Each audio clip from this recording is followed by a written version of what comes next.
দেখো অনন্ত, একবার নয়, দুবার নয়, তিনবার আমি তোমার চাকরির ব্যবস্থা করে দিয়েছি। এক বছরের উপরে তুমি কোথাও টিকে উঠতে পারলে না। ওরা আমাকে ইল্লিগাল কাজ করতে বলেছিল। অপদার্থ কোথাকার, পেটে ভাত নেই, পরনে কাপড় নেই, মাথা গুঁজবার আস্থানা পর্যন্ত নেই, তাদের আবার লিগাল আনলিগালের প্রশ্ন। তোমার দারিদ্রতা আমি কেন, স্বয়ং ভগবানও ঘোচাতে পারবে না। আপনার ফার্মে না হয় একটা ব্যবস্থা করে দিন। আমার ফার্মে তোমার মতো অপদার্থের চাকরি হবে না। তুমি আর নরেন দুটোই হচ্ছে ঘনজন্ম মহাপুরুষ। আদর্শ, সাধুতা, সত্যবাদিতা তোমাদের জীবনের মূল মন্ত্র। যাও, ওই সাধুতা ধুয়ে ধুয়ে তুমি জল খাও। আমার কিচ্ছু করবার নেই।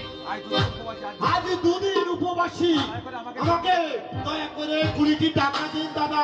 20টি টাকা কেন, 20টি পয়সাও আমার কাছে তুমি পাবে না।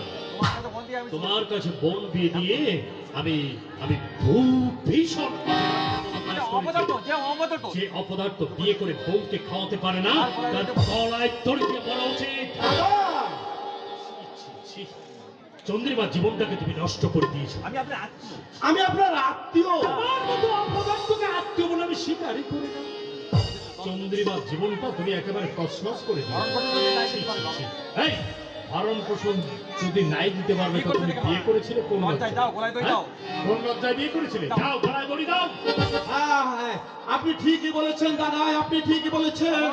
আমার মতো হতভাগ্যের বেঁচে থাকার কোনো সার্থকতাই নেই।